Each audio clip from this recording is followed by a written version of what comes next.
আমাদের দায়িত্ব, এই মঞ্চে আমরা যারা বসে আছি তাদের অধিকাংশ দিকে তাকিয়ে বুঝতে পারবেন এটা আমাদের দায়িত্ব আপনাদের হাতে তুলে দেওয়া।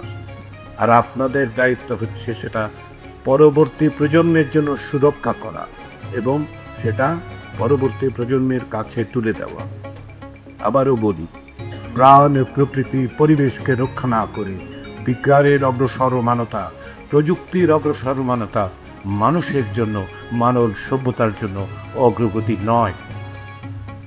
যে প্রযুক্তি, যে বিজ্ঞান, যে চর্চা যদি শেষ পর্যন্ত প্রাণ প্রকৃতি পরিবেশকে ধ্বংস করে দেয়,